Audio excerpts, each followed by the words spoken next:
యుగమంతా కూడా మొట్టమొదట ఎప్పుడు ప్రారంభమైందో అది యుగాది. ఒక సంవత్సరాన్ని ప్రమాణంగా చేసుకుంటే అది ఉగాది. ఎప్పుడు ఉగాది ప్రారంభమవుతుంది అంటే చైత్రమాసంలో శుక్లపక్షంలో పాడ్యమి తిథి ఎప్పుడు సూర్యోదయానికి ఉన్నదో అప్పుడు ఈ సంవత్సరారంభం అవుతుంది. ఈ సంవత్సరం అనేటటువంటిది కాలమునందు ఒక ప్రమాణంగా స్వీకరిస్తారు. ఈ సంవత్సరం అనేటటువంటిది ఒక ప్రమాణము కనుక ఒక సంవత్సర ప్రారంభంలో మనం భగవంతుణ్ణి ఎలా ఆరాధన చేసి ఆ సంవత్సరంలో వచ్చేటటువంటి దుష్ఫలితములను రాకుండా చూసుకోవచ్చో లేదా ఆ ఫలితములను ఈశ్వరానుగ్రహంతో బాగా తగ్గించుకునేటటువంటి అవకాశం ఉంటుందో, ధర్మమునందు ఊంచుకునేటటువంటి అధ్యవసాయముతో కూడుకున్నటువంటి బుద్ధి మరింత విశేషంగా ఎలా పాదుకునేటట్టుగా ప్రయత్నం చెయ్యాలో, దానికి భగవంతుని యొక్క అనుగ్రహాన్ని ఎలా పొందాలో చెప్పేటటువంటి విధి విధానమే ఉగాది నాడు మనం చేసేటటువంటి పూజకి సంబంధించినటువంటి కల్పం. ఏ మహానుభావుని యొక్క అనుగ్రహం చేత నక్షత్రములు ప్రకాశిస్తున్నాయో, సూర్యచంద్రులు ప్రకాశిస్తున్నారో, ఒక ప్రత్యేకమైనటువంటి పథంలో ఈ భూమి అంతా తిరుగుతోందో, సమస్త ప్రాణులు ఒకే వేగంతో ఊపిరి తీస్తున్నాయో, అన్ని గ్రహములు కూడా ఒక నియతి ప్రకారంగా ఒక వేగంతో తిరుగుతున్నాయో, ఇదంతా చేయిస్తున్నవాడు ఒకడు ఉన్నాడు అనేటటువంటి పరమ నమ్మకంతో బ్రతకడం ఆస్తిక్య బుద్ధి అని వేదాంతర్గతమైనటువంటి విషయంగా పరిగణిస్తూ సనాతన ధర్మమునందు విశ్వసించి జీవిస్తారు. 5 అంగములతో కూడుకుని ఉన్నటువంటిదేదో దానికి పంచాంగము అని పేరు. ఈ 5 అంగములతో కూడుకున్నటువంటి పంచాంగం కాలాన్ని విభాగం చేసి కాలమునందు దైవ సంబంధమైనటువంటి విభూతి అంతర్లీనంగా ఎలా ప్రవహిస్తోంది అన్నదాన్ని నిర్ణయం చేసి మనకి అందిస్తుంది. అఖిలాండకోటి బ్రహ్మాండ నాయకుడైనటువంటి శ్రీవేంకటేశ్వర విభుడు కూడా ఇప్పటికీ ప్రతిరోజు తన దగ్గర కొలువు జరుగుతున్నప్పుడు పంచాంగ శ్రవణం చేస్తాడు. అంటే ఆయనకి తెలియక ఆయనే కాలస్వరూపుడు. లోకం ఒక సదాచారాన్ని అలవాటు చేసుకోండి అని చెప్పడానికి పంచాంగ శ్రవణం చెయ్యమని పరమాత్మయే మనకి ప్రబోధం చేస్తున్నాడు. సంవత్సర ప్రారంభంలో మాత్రం విశేషమైనటువంటి రీతిలో ఒక పదార్థాన్ని తయారు చేసి ఈశ్వరుడికి నివేదన చేసి ప్రసాదంగా స్వీకరిస్తారు. దాన్ని నింబకుసుమ భక్షణము అని పిలుస్తారు. అందులో ప్రధానమైనది ఏది అంటే వేప పువ్వు, వేప చిగురు కూడా కలిపే సంప్రదాయం కొన్ని చోట్ల ఉంది. అది తియ్యగా ఉండేది కాదు, కమ్మగా ఉండేది కాదు, చేదుగా ఉంటుంది. చేదుగా ఉన్న పువ్వుని సంవత్సర ప్రారంభంలో తినిపిస్తారు.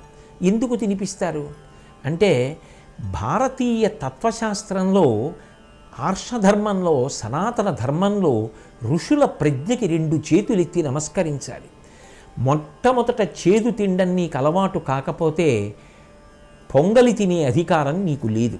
ఎందుకు వేప పువ్వుతో కూడుకున్న పదార్థం తినమంటారు అంటే యద్వర్షాదౌ నింబసుమం శర్కరాంలఘృతైర్యుతం భక్షితం పూర్వయామేస్య తద్వర్షం సౌఖ్యదాయకం అని ప్రమాణం. తినేటప్పుడు ఆ ప్రసాదాన్ని, ఆ పదార్థం ఏ పదార్థముల సంఘాతముగా ఉండాలో కూడా చెప్పారు. వేప పువ్వు, బెల్లం ముక్క, పంచదార కొద్దిగా, ఆ తర్వాత ఆవు నెయ్యి, చింతపండు, వీటిని కలిపి ముద్ద చేసి ఈశ్వరుడికి నివేదన చేస్తారు. నివేదన చేసి పుచ్చుకుంటారు. నిన్ను నువ్వు రక్షించుకోవడానికి పరదేవత యొక్క అనుగ్రహం ప్రకృతిని రక్షించడానికి వేప పువ్వుగా ఆ కాలంలో వికసించింది. అది అమ్మవారి అనుగ్రహం అందులో ఉంది. అందుకని నింబసుమం వేప పువ్వుని కలుపుకుంటారు. యద్వర్షాదౌ నింబసుమం శర్కరాంలఘృతైర్యుతం, ఆవు నెయ్యి అమృతంతో సమానం. అలాగే చింతపండు పుల్లగా ఉంటుంది కాబట్టి ఆకలిని పెంచుతుంది. ఆకలిని పెంచి తిన్న అన్నం జీర్ణమై శక్తి పెరగడానికి కారణమవుతుంది. ఇక ఆ తరువాత తప్పకుండా దేవాలయ దర్శనం చెయ్యాలి. మనకి స్థానికంగా దగ్గరలో ఏ దేవాలయం ఉంటుందో ఆ దేవాలయానికి వెళ్ళి ఆ దేవాలయంలో ఉన్నటువంటి దైవాన్ని స్మరించి ప్రదక్షిణం చేసి చక్కగా మనకి తోచినటువంటి పదార్థం, ఫలమో పత్రమో పుష్పమో ఏది వీలైతే అది దేవాలయానికి పట్టుకెళ్ళి ఇచ్చి నమస్కరించి కొంతసేపు గడిపి ఏ కార్యాన్ని మీరు ఎలా మొదలుపెట్టారు అనేటటువంటిది ప్రధానం. దీని వలన వ్యక్తి యొక్క జీవితం ఆ సంవత్సరంలో చక్కగా ప్రశాంతంగా జరిగి కావలసిన వాటిని సాధించుకోగలిగిన శక్తిని పొందుతాడు.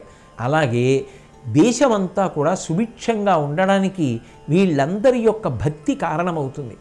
ఉగాది పండగ చేసుకునేటప్పుడు నువ్వు ఈ ప్రకారంగా చేసుకుంటే కాలము నీకు సౌలభ్యాన్ని కల్పించి చిట్ట చివరికి ఆ సంవత్సరం అంతా కూడా యద్వర్షాదౌ నింబసుమం శర్కరాంలఘృతైర్యుతం భక్షితం పూర్వయామేస్య తద్వర్షం సౌఖ్యదాయకం. ఆ సంవత్సరము నీకు సౌఖ్యదాయకమై నువ్వు బెంగ పెట్టుకోవలసిన అవసరం లేకుండా నీకు అన్ని రకములైనటువంటి విభూతుల్ని అనుగ్రహిస్తుంది అన్న విషయాన్ని మనందరికీ కూడా పూనికతో అందించడమే ఈ ఉగాది యొక్క ప్రధానమైన విశేషం. తెలుగువారందరికీ కూడా నా హృదయపూర్వక నూతన సంవత్సర శుభాకాంక్షలను ఆవిష్కరిస్తూ సర్వే జనాః సుఖినో భవంతు. భలే మంచి రోజు, పసందైన రోజు, వసంతాలు పూచేరేటి రోజు,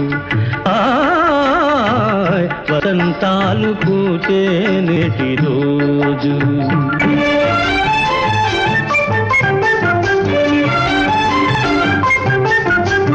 గుండెలోని కోరికలన్నీ గువ్వలుగా ఎగిసిన రోజు, గువ్వలైన ఆ కోరికలే గూటిలోన చేరిన రోజు. గుండెలోని కోరికలన్నీ గువ్వలుగా ఎగిసిన రోజు, గువ్వలైన ఆ కోరికలే గూటిలోన చేరిన రోజు.